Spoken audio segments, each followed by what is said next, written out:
மாறன், கொலை செய்ய தெரியாத உங்களை என்னோட வச்சிருக்கேன் பாரு. நீங்கள் விவரமாக சொல்லலை. நாங்கள் புரிஞ்சுக்கிட்டு செயல்படுவதற்குள் 2 பேர் வந்து எங்களை அடித்து போட்டுட்டு போயிட்டாங்க. மாறன், நீங்களாம் எதுக்குடா உயிரோடு இருக்கீங்க? செத்து தொலைக்க வேண்டியது தானே என்று திட்டி ஃபோனை வைத்துவிட்டு முருகனுக்கு ஃபோன் செய்தான். டே, உன்னோட பொண்டாட்டியை போட்டுடு. உனக்கு எல்லா பிரச்சனையிலிருந்தும் விடுதலை கிடைக்கும். நானும் ஒரு பெரிய அமௌண்ட் தரேன். ஆனால் அங்கு ஃபோனை எடுத்தது சென்.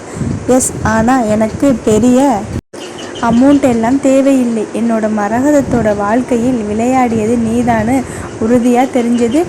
அந்த நாள் நீ பூமிக்கு அடியில் இருப்ப. ஜாக்கிரதை. நீ எவனா இருந்தாலும் கவலைப்பட மாட்டேன். மாறன், யாரடா நீ? சென்.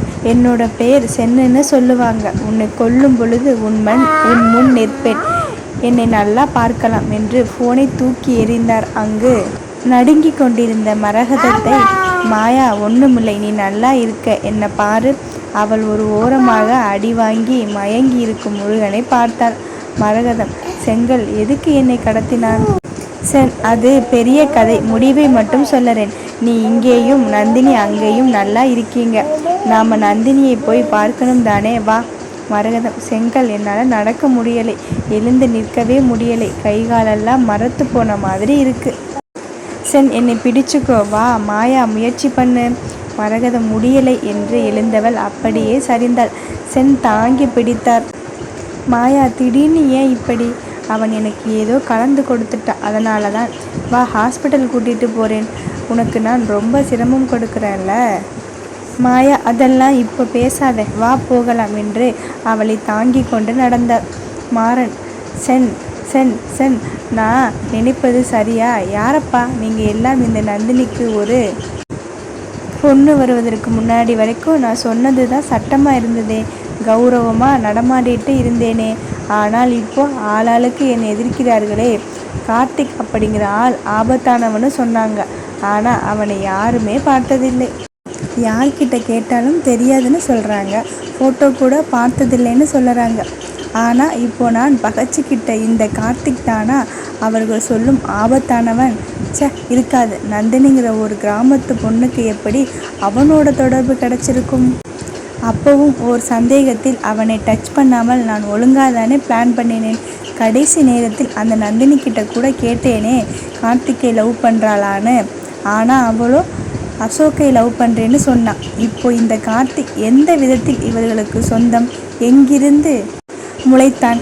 எதுக்காக கார்த்திக் நந்தினியை காப்பாற்ற நினைக்கிறான்? புரியலை. யாராவது விளக்கம் தெரிஞ்சால் சொல்லுங்க.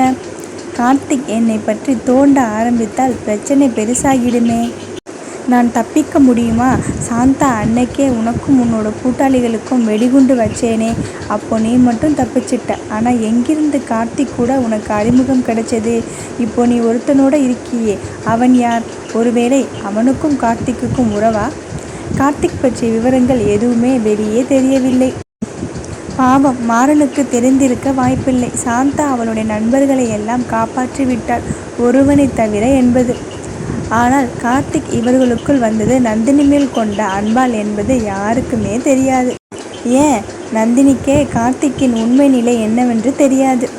கடைசியாக பேசும்பொழுது பணக்காரன் என்று தெரிந்து கொண்டாலே தவிர கார்த்திக்கின் வலிமை, அவனால் என்ன செய்ய முடியும் என்பது பற்றி தெரிந்து கொள்ளவில்லை. காரணம், கார்த்திக் சிறு வயதில் தாய் தந்தையை இழந்ததால் சென் அவனை யாரிடமும் காட்டாமல் பொத்தி பொத்தி வளர்த்தார். கார்த்திக் கூட அப்படித்தான். தன்னுடன் படித்த சக மாணவர்களிடம் கூட தன்னை பற்றி பேசியது இல்லை. ஏனெனில் அவன் தன்னை எங்கும் முன்னிறுத்து கொள்ள விரும்பவில்லை. அதனால்தான் நந்தினிக்கு கூட சொல்லவில்லை. சொல்லக்கூடாது என்பது எண்ணமில்லை, ஆனால் சொல்லி பழக்கம் இல்லை. அது தேவை என்பதும் தோன்றவில்லை. மாறனுக்கு மட்டும் எப்படி கார்த்திக்கை தெரிந்திருக்கும்? அவனுடைய எண்ணமெல்லாம் அடுத்து என்ன செய்வது என்பதை பற்றி மட்டுமே. மாறன் முதல்ல குமணனை போய் பார்க்கணும். இல்லை, நான் நேரடியாக போகக்கூடாது. இனிமேலாவது கொஞ்சம் ஜாக்கிரதையாக இருக்கணும். மேகலாவை போக சொல்லலாம் என்ற யோசனையில் இருந்தான். ஆனந்த் வேகமாக மாறனை தேடி வந்தான். தாத்தா, நான் சொன்னேன் இல்லை, அந்த ஆள் கொஞ்சம் ஆபத்தானவன்னு. நீங்கள் தான் ரொம்ப தைரியமாக பார்த்துக்கலாம்னு சொன்னீங்க. ஆனால் இன்றைக்கி என்னை சினிமா இண்டஸ்ட்ரியில் பிளாக் லிஸ்ட்டில் போட்டுட்டாங்க. இனி என்னோட எதிர்காலமே போச்சு. மாறன், அதெப்படி? நானும் ஒரு ப்ரொடியூசர், எப்படி உன்னை பிளாக் பண்ண முடியும்? ஆனந்த், ப்ரொடியூசராவது ஒன்றாவது உங்களை சங்கத்திலிருந்து தூக்கிட்டாங்க. மாறன், ஒரே நாளில் எப்படி என்னை தூக்கி அடிப்பாங்க? ஃபோன் செய்தார். சார், சென் தெரியுமில்ல? மாறன், யாரு? பெரிய இண்டஸ்ட்ரியலிஸ்ட். ஆமாம், அவர்தான். பல லட்சம் கோடியை ஒரு பையனுக்காக காபந்து செய்துட்டே இருக்காரே.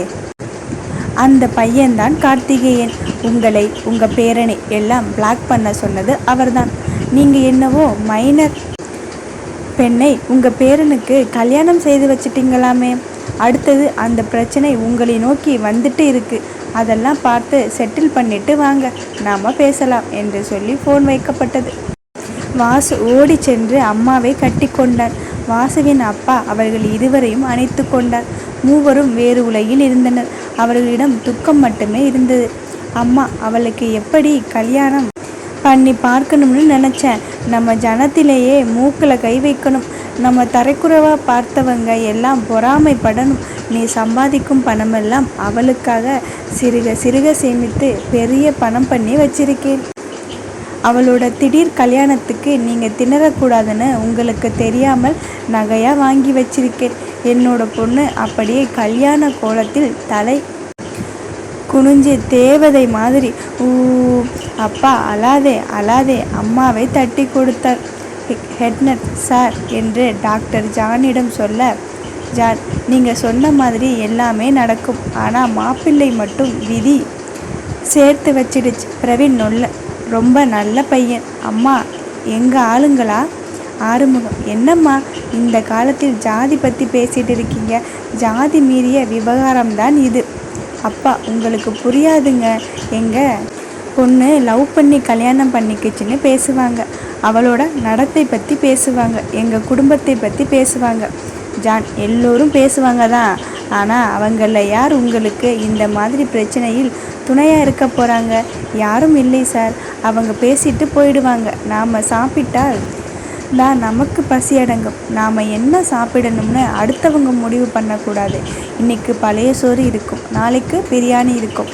பழைய சோறு சாப்பிட்டா பேசுவாங்கன்னு பட்டினி கிடக்க முடியுமா? நாம் நம்ம வயிற்றுக்கு சாப்பிடணும், அவ்வளவுதான். ஆறுமுகம், பிரவீன் ரொம்ப நல்ல பையன். நீங்கள் தேடி கண்டுபிடிச்சாலும் உங்களுக்கு அப்படி ஒரு மாப்பிள்ளை கிடைக்காது. கவலைப்படாதீங்க. உங்கள் சுற்றம் எல்லாமே உங்கள் பொண்ணை பார்த்து பொறாமைப்படத்தான் போகிறாங்க. நீங்கள் நினைக்கிற மாதிரி பெருசாக கல்யாணம் செய்திடலாம். அப்பா, அந்த பையன் தாலி கட்டிட்டானாம்.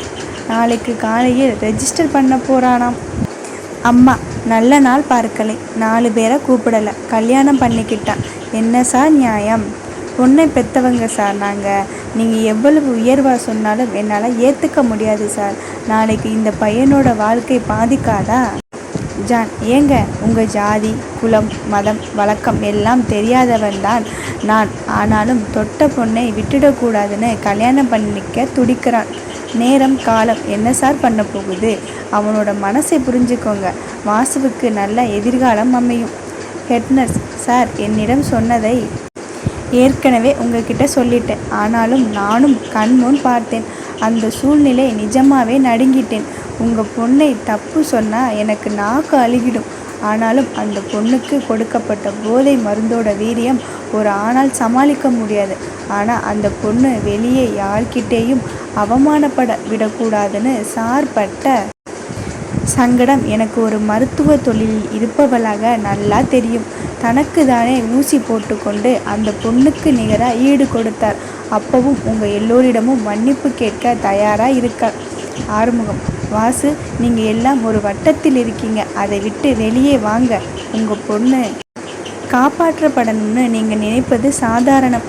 ஆனால் அவனுக்கு தேவையே இல்லை. தன்னுடைய நண்பனுக்காகவும் அந்த நண்பன் வாசுவிற்கு செய்து கொடுத்த சத்தியத்திற்காகவும் தன்னுடைய மனசாட்சிக்காகவும் அவன் அங்கே போராடிட்டு இருக்கான். அப்படி இருந்தாலும் உங்களுக்கு ஒரு தீர்வமான நம்பிக்கையை கொடுத்திருக்கான், நம்புங்க. வாசு, அம்மா, அப்பா, நம்ம பிரவீனோட ஹாஸ்பிட்டல் போகலாம் வாங்க. அம்மா, வேணி அங்கே இருக்காளா? வாசு, இல்லை, வருவா. அப்பா, அப்படின்னா? ஆறுமுகம், வாங்க, உங்களுக்கு எல்லாம் புரியும். ஆனால் நடந்தது நடந்துடுச்சு. அதை மாற்ற முடியாது. ஆனால் ஏற்றுக்க முயற்சி பண்ணுங்க. தைரியமாக இருங்க. அதுவும் இல்லாமல் உங்களுக்கு நாங்கள் இருக்கோம், எந்த நிலையிலும் உங்களை விட்டு கொடுக்க மாட்டோம். சிறிது நேரத்தில் மருந்துகளுடன் குழு ஒன்று ஹோட்டல் செல்ல வேணிக்கும் நந்தினிக்கும் மருந்து செலுத்தப்பட்டதும் டாக்டர் வெளியே காத்திருக்க சிறிது நேரத்தில் பிரவீன், கார்த்திக் தடுமாறிக்கொண்டு எழுந்து தன்னை சரி செய்து கொண்டு வெளியே வந்தனர். நர்ஸ் உள்ளே சென்று பெண்களின் ஆடைகளை திருத்தி ஆம்புலன்ஸில் மாற்றினார். அப்போது மணி 3. விடியாத காலை. இருவருக்கும் விடிந்ததும் நாள் எப்படி இருக்குமோ என்ற தவிப்பு இருந்தது. கார்த்திக் பிரவீனை பார்த்ததும் கட்டிக்கொண்டான். இருவரும் தங்களின் வேதனைகளை அந்த அரவணைப்பின் மூலம் பரிமாறிக்கொண்டனர். கார்த்திக், உன்னோட நான் இருப்பேன். பிரவீன் கார்த்திக்கின் துப்பாக்கியை காட்டி தெரியும் என்றான். இருவரும் சிரித்தாலும் அவரவர் குடும்பத்தை எப்படி பார்க்க போகிறோம் என்பது பெரிய கேள்விக்குறியாக இருந்தது. கார்த்திக், நாம ரொம்ப நேரம் ஒளிஞ்சிருக்க முடியாது. பிரவீன், ஒரு 10 நிமிஷம். கார்த்திக், சரி வா என்று பொறுமையாக சென்று ஒரு இரவு நேர டீ கடையில் டீ வாங்கினர். கார்த்திக் கண்ணில் தானாக கண்ணீர் வழிந்தது. கண்களை துடைத்து கொண்டான். பிரவீன் டீ கப்பை அவனிடம் ஒன்றை கொடுத்துவிட்டு, தாலி கட்டிட்டேன்டா, காலையில் ரெஜிஸ்டர் பண்ணிடுவேன். அப்பா கிட்ட எப்படி சொல்ல போகிறேன்? அவங்க ஃபேமிலியை எப்படி பார்க்க போகிறேன்? கார்த்திக், சமாளிச்சிடலாம். ஆனால் என்னோட கேஸ் ரொம்ப சிக்கல். அந்த நாயோட நடந்த கல்யாணம் செல்லாதுன்னு கோர்ட் அறிவிக்கணும். அப்புறம் அவங்க அம்மா அப்பா டிவோர்ஸ். அவளுக்கு 18 வயசாகணும். அப்புறம்தான் என்னோட கல்யாணத்தை பற்றி யோசிக்க முடியும். இதில் நந்தினி எப்படி ரியாக்ட் பண்ணுவான்னு தெரியலை. அவள் முகத்தை பார்க்கவே குற்ற உணர்ச்சியாக இருக்கு. பிரவீன், டே, வேணிக்கு 18 வயசு ஆகிடுச்சா? கார்த்திக், அவளுக்கு 20. வீட்டில் கூட கல்யாணம் பேச்சை ஆரம்பிச்சிட்டதா கேள்விப்பட்டேன். அதனால் உனக்கு ஒரு குழப்பமும் இல்லை. பிரவீன், நீ ஏதோ சொல்லலை, ஆனால் என்னோட கால் நடுங்குது பார்த்தியா? கார்த்திக், சரி பண்ணிடலாம். இருவரும் அங்கிருந்த பெஞ்சில் சிறிது நேரம் அமர்ந்துவிட்டு கிளம்பினர். Hospital VIP ward. நந்தினியும் வேணியும் பக்கத்து அறையில் இருந்தனர். நந்தினி வார்டில் சாந்தா மற்றும் நண்பர்களும், வேணியின் வார்டில் அவள் அம்மா அப்பா வாசு மூவரும் இருந்தனர். அம்மா வேணியின் கழுத்தில் இருக்கும் புது மஞ்சள் கயிறை தொட்டு பார்த்தாள். ஏங்க, நிஜமாவே நம்ம வேணிக்கு கல்யாணம் ஆகிடுச்சா? சின்ன பொண்ணு தானே. அப்பா, இப்போ வந்த பர்த்டே 20 முடிஞ்சு 21 ஆரம்பிச்சிடுச்சு. வாசு மனதில் என்னவென்று சொல்ல தெரியாத எண்ணம் ஓட்டம் இருந்தது. வேணி ஃபோன் பண்ணி தகவல் கிடைத்த உடனே கிளம்பினாலும் இன்னும் கொஞ்சம் முன்னதாக வந்திருந்தால் இந்த 2 பெண்களுக்கும் இப்படி ஒரு நிலை வந்திருக்காது என்று நினைத்து கொண்டான். அம்மா, ஏங்க, கழுத்தில் ஏன் சிவப்பாக இருக்குது? கண்ணெல்லாம் வீங்கி இருக்கு. உதடு ஏன் காயமாக இருக்குது? வாசு, அம்மா கொஞ்சம் அமைதியாக இரு. அம்மா, ஏங்க, நம்ம பொண்ணு உயிரோடு தானே இருக்கா? இல்லை இவங்கெல்லாம் சேர்ந்து பொய் சொல்லறாங்களா? அவளை கட்டி கொண்டு அவள் மூக்கில் தன்னுடைய மூக்கை வைத்து பார்த்தாள். பிரவீன் உள்ளே நுழைந்தான். வாசுவின் அம்மா டாக்டர் கோட் பார்த்து நகர்ந்து கொண்டாள். வேணியின் நெஞ்சில் ஸ்டெத்தஸ் வைத்து பார்க்க, டாக்டர், என்னோட பொண்ணு கழுத்தில் ஏன் சிவப்பாக இருக்கு? பிரவீன், அம்மா, உங்கள் பொண்ணை கொலை செய்ய கயிறை வச்சு இருக்காங்க, அதனால அந்த காயம். சிஸ்டர் என்று கூட வந்த நர்ஸிடம் ஏதோ சொல்ல அவள் சுடுநீரை எடுத்து வந்தாள். வாசுவின் அம்மா அப்படியே அப்பா மேல் சாய்ந்து அழுதாள். அப்பா அவளை சமாதானம் செய்ய வாசு அப்படியே உறைந்து நின்றான். பிரவீன் நர்ஸிடம், டெம்பரேச்சர் பார்த்தீங்களா? நர்ஸ், ஃபீவர் இல்லை சார். பிரவீன் சுடுநீரில் துண்டை நனைத்து அவள் முகத்தை கழுத்தை துடைத்து விட்டான். அவள் காயம் இருந்த இடத்தில் மருந்து போட்டான். பிறகு அவள் நெற்றியை தொட்டு பார்த்து வாசுவிடம், காய்ச்சல் வர வாய்ப்பு இருக்கு. அப்படி காய்ச்சல் இருந்தால் என்னை கூப்பிடுங்க, இங்கே பக்கத்தில் தான் இருப்பேன் என்று சொல்லிவிட்டு அவள் போர்வையை சரியாக போர்த்திவிட்டு நகர்ந்தான். அசோக், அப்பா, அவள் வந்தாளா? விவேக், யார்? அசோக், அப்பா, நந்தினி வந்தாளா? விவேக், விவரமாக கேளுப்பா, அப்பாவுக்கு வயசாகிடுச்சு இல்லை? அசோக், அப்பா. விவேக், சரி வரலை, என்ன ஆச்சு? அசோக், அன்னைக்கு ஃபோன் பண்ணுனா நான் சரியாக பேசலை, அப்புறம் அவளோட ஃபோன் ஆஃபில் இருக்குது. விவேக், சார்ஜ் இல்லாமல் இருந்திருக்கும். அசோக், அப்பா, 3 நாளாச்சு. விவேக், என்ன சண்டை போட்டுக்கிட்டீங்களா? அசோக், இல்லைப்பா, கொஞ்சம் வேகமாக பேசிட்டேன், அவள் கோபிச்சுக்கிட்டாளுன்னு தெரியலை, நீங்கள் கொஞ்சம் விசாரிக்கிறீங்களா? விவேக், ஓகே டியர், இப்போ மணி விடியற்காலை 4:30, ஒரு 8 மணி வரையும் டைம் கொடுக்குறியா? அசோக், சாரிப்பா, தூங்குங்க, நான் மறுபடியும் கூப்பிடுறேன். விவேக் ஃபோனை வைத்தார். ஆனால் அவர் தூக்கம் காணாமல் போனது. நேற்று வருவதாக சொல்லியிருந்தார். நந்தினி வரவில்லை. அவரும் பெரிதாக எடுத்துக்கொள்ளவில்லை. அசோக்கிடம் இப்படி கோபப்படுவாளா? இல்லை வேறு ஏதாவது பிரச்சனையா? தண்ணீரை குடித்துவிட்டு வாக்கிங் போகலாம் என்று கிளம்பினார். வழியில் பக்கத்து வீட்டு நண்பர் ஒருவரை சந்தித்தார். என்னப்பா, நீயும் இன்னைக்கு சீக்கிரம் வாக்கிங் கிளம்பிட்ட போல இருக்கு. ஆமாம், நேற்று ஒரு விவகாரம் கேள்விப்பட்டேன். கொஞ்சம் சந்தோஷம். அதனால் தூக்கம் பிடிக்கலை. உன்னோட வீட்டில் லைட் எரிஞ்சதா? சரி, நீயும் எழுந்திருப்ப, வந்து கூப்பிடலாம்னு நினச்சேன். நீயே வந்துட்ட. விவேக், என்ன அப்படி ஒரு சந்தோஷ சமாச்சாரம்? அந்த ஆனந்த் மைனர் பொண்ணை கல்யாணம் பண்ணிட்டதா பெரிய கலாட்டா. மாறன் தவிடு திங்குறான். நேற்றெல்லாம் வீடு ஆஃபீஸ் எல்லாம் ரெய்டு. விவேக், அப்படியா? நான் கவனிக்கவே இல்லை. என்னோட சீருடை ஆர்டர் தமிழ்நாடு அரசு டெண்டரில் செலக்ட் ஆகிடுச்சு.